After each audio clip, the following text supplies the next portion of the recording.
The year's most dramatic political changes took place in Boston, where they were not so expected in September's Democratic primary. The most striking example was the defeat of a 10-term incumbent by City Councilor Ayanna Pressley, who will become the new House member in Congress for the state's 7th district. Among the leading strategists for the victory was a longtime collaborator, the founder and principal of Rivera Consulting, Inc., Wilnelia Rivera. Thank you very much for being with us. Of course, thank you for having me. Before we got to the how, I want to see if you can go back a bit to the why, and not only because she felt this could be done, but because it, I guess, ought to be done. What was that like? It was I would say it was a very, both an emotional process and a deeply spiritual process for her, and I think for me, as I was also having conversations with consultants and other stakeholders about the possibility of doing this, right? And I think what we all understood was that we needed to be the change that we were asking other people to be. So it's not and I think that ultimately, because she stepped into that power, that people that felt that, it resonated with them, because no one really was saying, I'm willing to listen and I'm willing to lift up the voices that are in this district that haven't felt like that they've had an opportunity to have that happen. And I think because we really focused on those folks at the very beginning, it strengthened what the campaign became from the onset. What I also see coming before this race is the election of Donald Trump and the women's marches around the country. I mean, I was walking through it in Boston Common here. I was too. I was in a demonstration when I was a high school student. I never saw anything so big. Yeah. I mean, and look, I was an organizer, and we've never, for a long time, in Boston, in Massachusetts, and we've never seen no coordinated effort on our parts ever resulted in any kind of mass movement like we saw on that day. And I think for those of us in the district and in the city, I think beyond Trump and beyond that march, we've done a lot of work in this community, in this ecosystem over a long time, and we come from a big tradition of being better. Of course, what has surprised people is all that energy ends up being, I guess, turned against a Democratic incumbent who's fairly incumbent, Mike Capuano. Why do that? Yeah. Well, I mean, look, I don't think it was that the tide turned against them. I just think that the father clock changed. Father clock of time came. And let me extend on that a little bit more. Congressman Michael Capuano was a great congressman for our district. This run and our desire for better was not an attack on him. And when we said that as a campaign, and when Congressman Pressley said that as a candidate, we believed that. It wasn't just something that felt nice because we felt like we needed to say that strategically. And I say that because for Ayanna and for folks like myself that decided to take on this run, because we weren't the only ones that did this across the country. We were definitely like the minority, but we weren't the only ones. It's because our party also needs to be doing better. And it wasn't an attack or an affront on Congressman Capuano, not at all, because he did his service, but it was a desire for more, and that more, what Ayanna Pressley was offering it.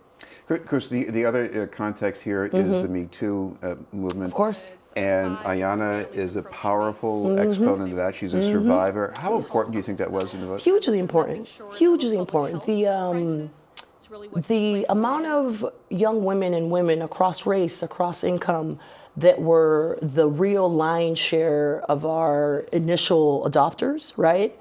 It translates from all of the 8 years of advocacy that she did while she was a city councilor, right? And I think a lot of people forget too that she's been in the greater Boston community doing this kind of work for almost 3 decades. So for us, it was just we're just going to continue to push this narrative, because we knew that it was about giving voters a choice. We were ready to lose, but we also knew that what we were offering was a long-term organizing vehicle, but also short-term victories that we can have through this election. And that's not something that, I think traditional, strategists really look at elections, right? And for me, this election is representative of the kinds of elections that offer you a new opportunity to govern. And it starts with bringing in the people that often don't have that. And the reality is that the survivor voice and the intergenerational voice of women in our campaign was paramount. Whether it was staffers or volunteers or survivor events where we would register voters and turn them out later on, right? So it was a big bulk. Because at the end of the day, Congressman Pressley is not just a politician. She's a movement builder. She's a leader, and she brought those folks with her. And over the course of 11 months was able to open that paradigm even more. And it's why I think so many people are really excited of not just her candidacy, but the candidacy of other congressmen and congresswomen that are coming into the 116th House and have a different logic model for how to govern. This has been on news, and we're talking with political strategist Wilnelia Rivera. Wilnelia, this certainly defied my assumptions in the primary. I figured that a primary the day after Labor Day, the turnout wouldn't be so great. That would be a wonderful thing for an incumbent, but it didn't turn out that way. Yeah. Why? Yeah. Well, I'm going to say something that a lot of folks didn't realize, that because it wasn't something we wouldn't say during the campaign, but we knew from our own research and also from my own experience that we were going to do something risky. We're going to take on a different kind of strategy, right? We were going to run an extended GOTV program because we already knew from several months in that we were going to have a September 4th election day, right? So we knew that. So what did we do after that based on that understanding? Then we decided that the best thing for us to do was to really build out an operation in a sequenced way that would allow us to build out our field, but really integrate it in a way so that it also brought in digital. And in doing so, it allowed for our voter strategy to work. And what was our voter strategy? To reduce the amount of frequent voters that would come out in a usual midterm election and increase the amount of non-voters that have never voted in primary before. How do you do that? That sounds like a tough thing to do. It is a different way of running campaigns. And the way that you do it is that you start your voter contact program as soon as you launch the campaign. So when people see the pictures of Ayanna's launch in Cambridge in February, yes, we had 300 people there, but the 300 people that were there were all community leaders from throughout the district. Half of them were with us, the other half were skeptics. So that became the bread and butter of how we did our work, which was through relational organizing, which is we're gonna speak to all of the constituencies that we think are likely to support Ayanna, and regardless of what tradition says, we're still going to sit down and talk to them. Because we knew that early polling told us that when people meet Ayanna, about 60% of folks convert to her. So those two factors, and my experience of running non-voter engagement campaigns that activate those voters into voters for a primary, is the experience that I brought to the table. So the first time I ever did that in my career was when a coalition of us did that in Massachusetts, and somebody by the name of Governor, at that point in time, Deval Patrick, won a contested Democratic primary that he wasn't supposed to win. Right? So a lot of what I've dedicated myself over the course of the last 13, 14 years is really understanding the science of running those kinds of campaigns. And more importantly, that it is unique candidates and movement building candidates like an Ayanna Pressley that understand that in order to engage the citizenship in a campaign, we have to do so in ways that are non-traditional. And we spent money on tactics and strategies that other campaigns would have said to us, are you guys crazy? Like, that feels like that's a waste of money. But the reality is that she believed in it, we believed in it, and we built an entire team and strategy based on that. I've heard talk about parallels with the strategy used by Alexandria Ocasio-Cortez in her upset victory earlier. Did that change the reception of Ayanna's presidency? I actually think it was the inflection point in the campaign, honestly. And the reason I say that is that obviously Congressman Pressley and myself as her strategist were having many conversations throughout the district, making the case for why we think we could win, right? Sharing what I just shared with you about what our strategy was. And although some people were familiar with it, most people were skeptics because of tradition, and it was understandable. But to then have I like to say AOC, but I know it's Congresswoman Cortez, win the way that she did, which was exactly the same strategy that we had. It made the conversations that we were having with stakeholders and with the press now relevant. I remember the day that Ocasio won, the day after, I was talking to reporters on background about movement building campaigns. I had been running movement building campaigns for 15 years, and all of a sudden, that was interesting, right? So it was a major inflection point, and I think the message that that sent to the district was that everything that we were saying about this being possible can be possible.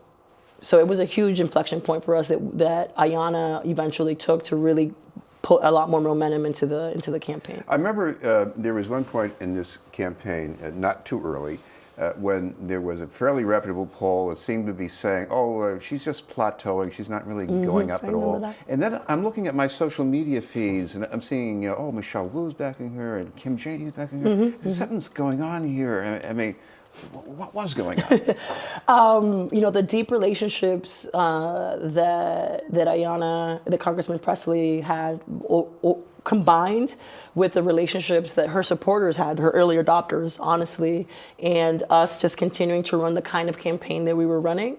Ultimately, the strength of those relationships and the work we were putting on the campaign translated into their support.